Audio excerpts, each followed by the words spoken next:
கப்ரியேல் என்னும் வானதூதரை கடவுள் கலிலேயாவில் உள்ள நாசரேத் என்னும் ஊரில் இருந்த ஒரு கன்னியிடம் அனுப்பினார். அவர் தாவீது குடும்பத்தினராகிய யோசேப்பு என்னும் பெயருடைய ஒருவருக்கு மன ஒப்பந்தம் ஆனவர். அவர் பெயர் மரியா. வானதூதர் மரியாவுக்கு தோன்றி,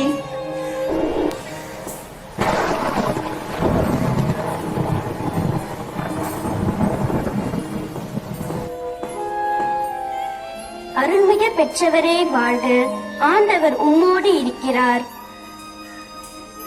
இவ்வார்த்தைகளை கேட்டு அவர் கலங்கி இந்த வாழ்த்து எத்தகையதோ என்று எண்ணிக்கொண்டிருந்தார். மரியா, அஞ்ச வேண்டாம், கடவுளின் அருளை கண்டடைந்துள்ளீர். இதோ கருவுற்ற ஒரு மகனை பெறுவீர். அவருக்கு இயேசு எனும் பெயரிடுவீர். அவர் பெரியவராயிருப்பார். உன்னத கடவுளின் மகன் எனப்படுவார். இது எப்படி நிகழும்? நான் கன்னியாயிற்றே. தூயாவி உன் மீது வரும். உன்னத கடவுளின் வல்லமை உன்மேல் நிழலிடும். ஆதலால் உம்மிடம் பிறக்கப் போகும் குழந்தை தூயது. அக்குழந்தை இறைமகன் எனப்படுவார். நான் ஆண்டவரின் அடிமை. உம் சொற்படியே எனக்கு நிகழட்டும். அப்போது வானதூதர் அவரை விட்டு அகன்றார்.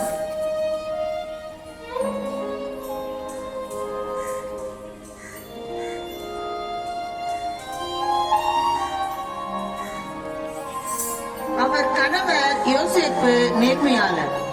அவர் மரியாவை இகழ்ச்சிக்கு உள்ளாக்க விரும்பாமல் மறைவாக விலக்கிவிட திட்டமிட்டார். அவர் இவ்வாறு சிந்தித்துக் கொண்டிருக்கும் போது ஆண்டவரின் தூதர் அவருக்கு கனவில் தோன்றி, யோசேப்பே, தாவீதின் மகனே, உம் மனைவி மரியாவை ஏற்றுக்கொள்ள அஞ்ச வேண்டாம். ஏனெனில் அவர் கருவுற்றிருப்பது தூயாவியால் தான். அவர் ஒரு மகனை பெற்றெடுப்பார். அவருக்கு இயேசு என்னும் பெயரிடுவீர். யோசேப்பு தூக்கத்திலிருந்து விழித்தெழுந்து ஆண்டவரின் தூதர் தமக்கு பணித்தவாறே தம் மனைவியை ஏற்றுக்கொண்டார். அக்காலத்தில் அகஸ்து சீசர் தம் பேரரசு முழுவதும் மக்கள் தொகையை கணக்கிடுமாறு கட்டளை பிறப்பித்தார். தம் பெயரை பதிவு செய்ய தாவீதின் வழிமறைவரான யோசேப்பும் தமக்கு மன ஒப்பந்தமான மரியாவோடு கலிலேயாவில் உள்ள நாசரேத் ஊரிலிருந்து யூதேயாவில் உள்ள பெத்லகேம் என்ற தாவீதின் ஊருக்கு சென்றனர். மரியா கருவுற்றிருந்தார். அவர்கள் அங்கு இருந்தபோது மரியாவுக்கு பேறுகாலம் வந்தது. யோசேப்பு அருகில் இருந்த வீடுகளில் இடம் கேட்டார். ஏனெனில் அது குளிர்காலமாயிருந்தது.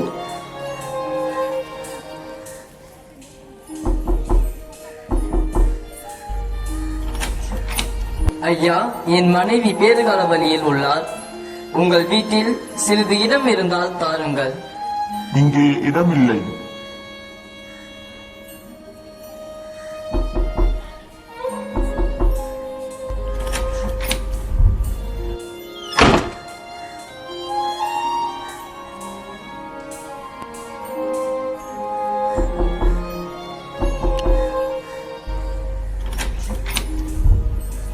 ஐயா, என் மனைவி பேறுகால வழியில் உள்ளார். உங்கள் வீட்டில் சிறிது இடம் இருந்தால் தாருங்கள். எங்கள் வீட்டில் இடமில்லை, ஆனால் எங்கள் தோட்டத்தில் மாட்டுத் தொழுவம் உள்ளது. அதில் நீங்கள் தங்கிக் கொள்ளுங்கள்.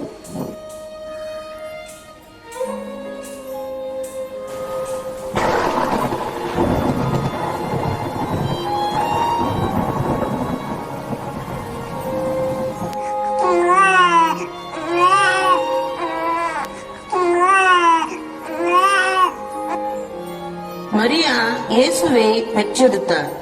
பிள்ளையை துணிகளில் பொதிந்து தீவன தொட்டியில் கிடத்தினார். திருகிருதாம், திருகிருதீம், திருகிருதாம், திருகிருதீம், திருகிருதாம், திருகிருதீம், திருகிருதாம், திருகிருதாம், திருகிருதாம், திருகிருதாம், திருகிருதாம். விண்ணக தேவன் இன்று மண்ணில் பிறந்தார், மண்ணக வேந்தன் இன்று மண்ணில் உதித்தார். விண்ணக தேவன் இன்று மண்ணில் பிறந்தார், மண்ணக வேந்தன் இன்று மண்ணில் உதித்தார். மகிழ்ந்து பாடுவோம், புகழ்ந்து ஆடுவோம், மகிழ்ந்து பாடுவோம், புகழ்ந்து ஆடுவோம். மன்னவரை வணங்கி வாழ்த்தி பாடுவோம், மன்னவரை வணங்கி வாழ்த்தி பாடுவோம். அப்போது அப்பகுதியில் உள்ள வயல்வெளியில் இடையர்கள் தங்கி இரவெல்லாம் தங்கள் இடையை காவல் காத்துக் கொண்டிருந்தார்கள். திடீரென்று ஆண்டவருடைய தூதர் அவர்கள் முன் வந்து நின்றபோது ஆண்டவரின் மாட்சி அவர்களை சுற்றி ஒளிர்ந்தது. மிகுந்த அச்சம் அவர்களை ஆட்கொண்டது.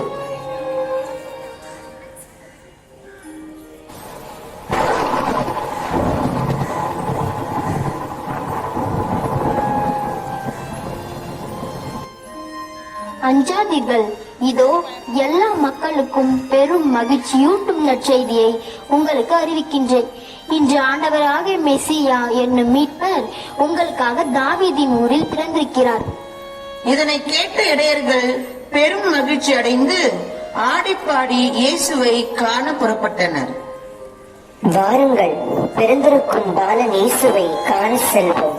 தன்னானே தனன தனன தனன தனன தானே தனன தானானே, தன்னானே தனன தானானே.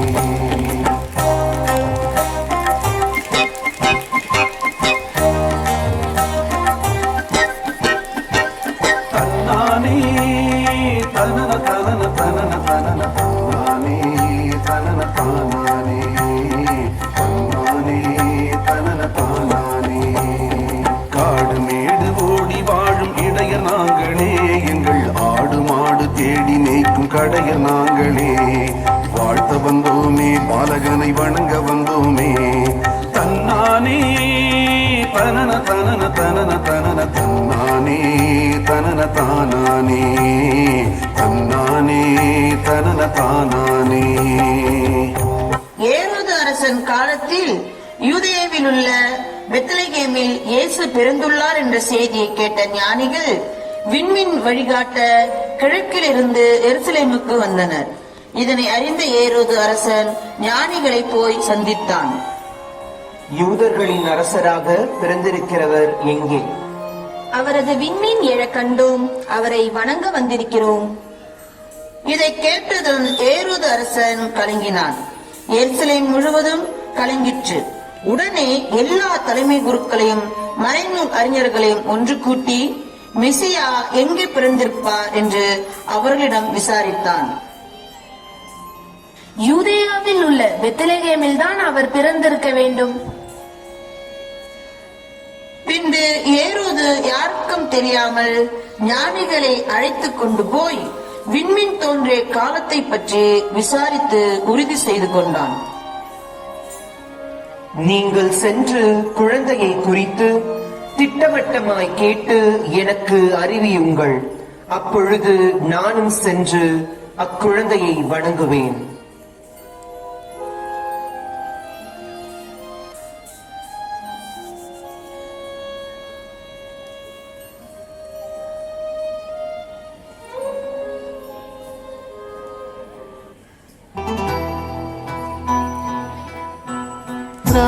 ஆயர் மூவர் கீழ்தேசம் வீட்டு வந்தோர் வெகு தூரம் கையில் காணிக்கைகள் கொண்டு பின் செல்வோம் நட்சத்திரம் ஓராவின் ஜோதி நட்சத்திரம் ஆச்சரிய நட்சத்திரம் மீட்கும் வழி காட்டிச் செல்லும் உந்தன் மங்கா வேடிச்சம்.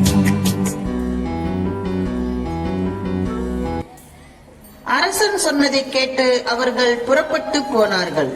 இதோ முன்பு எழுந்த விண்மீன் தோன்றி குழந்தை இருந்த இடத்திற்கு மேல் வந்து நிற்கும் வரை அவர்களுக்கு முன்னே சென்று கொண்டிருந்தது. குழந்தை இயேசு இருந்த இடத்திற்கு மேல் விண்மீன் போய் நின்றது. அதனை கண்டதும் அவர்கள் மட்டியில்லா பெருமகிழ்ச்சி அடைந்தார்கள்.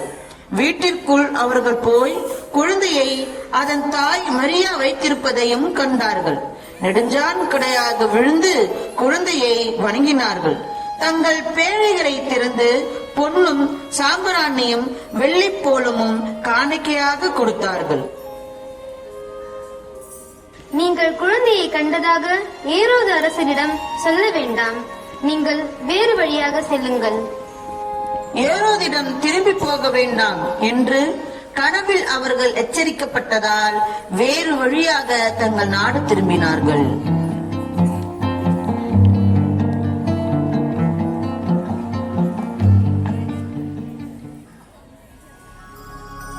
அன்பென்ற மழையிலே அகிலங்கள் நனையவே அதிரூபம் தோன்றினானே.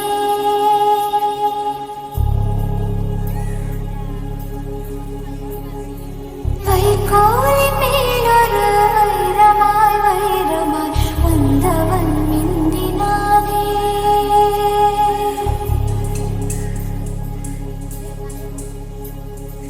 விண்மீன்கள் கண் பார்க்க சூரியன் தோன்றுமோ புகழ் மைந்தன் தோன்றினானே. கண்ணீரின் காயத்தை செந்நீரை ஆற்றவே சிசுபாலன் தோன்றினானே. அன்பென்ற மழையிலே கிளங்கள் நனையவே அதிரூபம் தோன்றினானே.